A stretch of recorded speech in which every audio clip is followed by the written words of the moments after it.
estamos hablando con el doctor Alberto Borea, constitucionalista, sobre el poder de los medios de comunicación. Y en la primera parte nos ha explicado claramente cómo es el devenir histórico del control que se debe ejercer sobre el poder estatal en estos casos. El económico ya no es estatal. Y ahora nos acercamos al poder de los medios de comunicación. ¿Cómo abordar el asunto? Porque esto es herejía en algunos casos y siempre se va a acusar de cortar la libertad de prensa, regímenes totalitarios, etcétera. ¿Cómo abordarlo? Bueno, este es un tema bien espinoso, porque efectivamente, si no se hace una buena decisión, se puede violar el principio de la libertad de prensa y de la libertad de expresión, que es esencial para la democracia. A través de la libertad de expresión, los ciudadanos, controlan el poder del gobierno. Lo que sucede es que con la aparición de los grandes medios de comunicación, esa posibilidad de llegar directamente a la ciudadanía, en la práctica, en la realidad, se ve limitada. Se dirá que existe el internet, se dirá que existen pequeñas estaciones de radio, pero el problema central está en que no se puede legislar sobre entelequias, sino se tiene que legislar sobre realidades, porque lo que se trata es de evitar que la concentración del poder destroce el sistema democrático.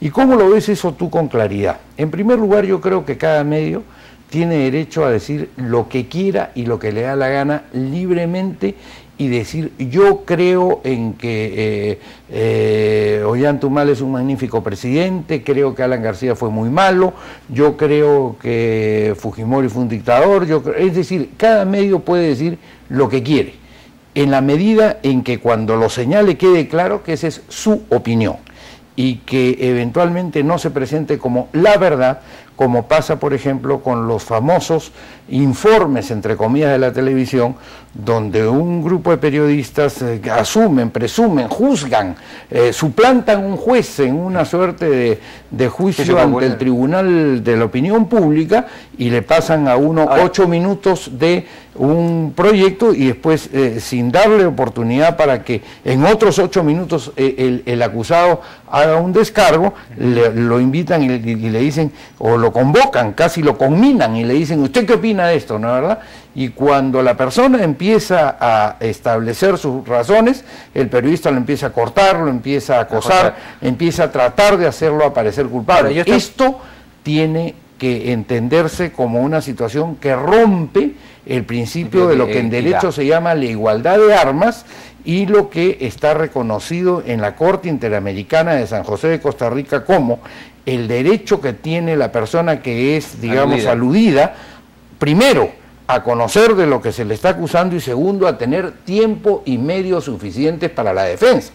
Y cuando en el periodismo se actúa de esta manera, como vemos prácticamente todos los domingos en todos los canales, o casi todos los días en todos los noticieros, lo que estamos viendo es cómo se presentan como fiscales ante el tribunal de la opinión pública sin darle la posibilidad al acusado a que se defienda. Que legislar? Primero, lo anterior que usted mencionó, cada medio, yo también creo que debe ser capaz y tiene que tener la libertad de poder decir, pensar, opinar lo que quiera. Pero hay un límite que es el tema de los delitos del honor, contra el honor, por ejemplo, eso debe quedar claro. Y hay otro límite que tiene que ver con la discriminación y el racismo también. Sí, claro. ¿No? Porque ahora hay medios que son abiertamente racistas. Nadie puede violar los derechos de los demás, porque, digamos, el sistema de derechos es precisamente un sistema. Unos se entienden en relación con los otros, y el sistema de la libertad de prensa es fundamental, pero también es fundamental el derecho al honor, también es el fundamental el derecho a la intimidad. Entonces, cuando sin ninguna razón real se violan estos derechos, no puede el periodismo pretender decir se está acabando con la libertad de prensa porque a este periodista que insultó, a este periodista que difamó, se le está poniendo una multa, se le está poniendo una condena penal que merece por haber espiado, como en el caso, etc. Así es. Antes de preguntarle sobre la publicidad estatal y cómo desequilibra esto el orden de la información, usted habló de legislar. ¿Qué se tendría que legislar para evitar esa concentración de medios que en el Perú existe, obviamente, y todos sabemos dónde está ubicada? Mira, en primer lugar, había una norma que hoy día no existe, que impide que impedía, ¿no es verdad?, que determinadas personas tuvieran más de una frecuencia en un determinado lugar. Y se sostuvo que eso violaba a la libertad, al derecho a la libertad de empresa. Yo no creo eso. Yo creo que eso tiene que revisarse y creo que tiene que permitirse eventualmente una constante, digamos, un constante debate entre distintas muchos posibilidades. Muchos utilizan testaferro, se va en la ley, pero la participación. de eso hay formas de encontrarlo y formas de salir, como lo ha demostrado, por ejemplo, el Tribunal Europeo o los propios tribunales administrativos de los Estados Unidos. Porque ahorita, por ejemplo, el grupo ATV tiene una serie de señales digitales en todas las regiones. Yo creo que ese es uno de los temas que hay que revisar. O sea, y hay que revisarlo con claridad. En segundo lugar, hay un tema con el que hay que acabar y que es con esta suerte de monopolio de la opinión política por parte de los medios de comunicación que impiden que los elegidos puedan comunicarse con los electores. Fíjate tú lo que sucede para que veas lo grave que es. Una persona es elegida por el pueblo, efectivamente viene al Congreso y durante 5 años prácticamente no tiene posibilidad de comunicarse masivamente con la sociedad acerca de lo que son sus proyectos, acerca de lo que son sus posiciones en el Congreso, acerca de los temas que defiende y los temas a los que se opone. Nosotros sostenemos la tesis, y yo he planteado eso en diversos artículos publicados en el Perú y en el extranjero, entre ellos, por ejemplo, en el Centro de Estudios Constitucionales de España, en la Revista Iberoamericana de Derecho Constitucional, digamos, durante 3 horas a la semana, la semana tiene 168 horas. Lo que quiere decir que 3 horas son más o menos el 1.74% que utilicen del tiempo que los canales de televisión cedan ese espacio. Que los canales de televisión permitan a distintas horas. Un día tocará que ese espacio salga a las 12 de la noche, otro a las 5 de la mañana, otro a las 7 de la mañana. Una franja electoral. Y otro, sí, pero de verdad, y no franja electoral, sino franja de expresión democrática, para que quienes han sido elegidos democráticamente puedan comunicarse con la población sin la intermediación de un periodista que puede tener sus simpatías o sus antipatías. En relación al tema, hay otro tema importante: publicidad estatal en nuestro país. Desde la época de Fujimori se entregaba así, de esa manera corrupta, como todos hemos visto, pero después hay un acostumbramiento del oligopolio, 4 o 5 grupos, a recibir millonadas en publicidad estatal, que de alguna manera constituyen un subsidio. Bueno, mira, ahí lo que hay que hacer es un tema fundamental. Creo yo que eso tiene también que pensarse en serio, porque tampoco se trata de tomar las cosas apresuradamente, porque siempre hay que tener cuidado de no lesionar el principio de la libertad de prensa. Pero ¿qué es lo que sucede con el tema de la publicidad? Si tú vas a hacer una publicidad para niños, es evidente que tienes que hacer en el horario de niños, pero no solo eso, sino que tienes que medir, y hay maneras de medir en serio y no maneras de medir estamos amarrados con lo de Ibope, mercenariamente, ¿no es verdad?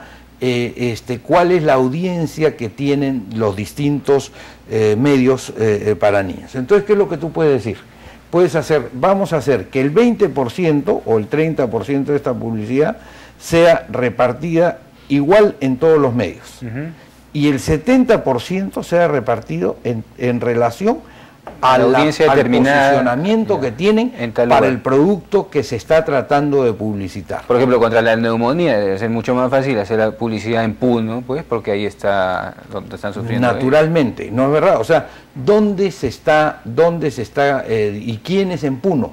Los que tienen mayor audiencia dentro de Puno y así sucesivamente.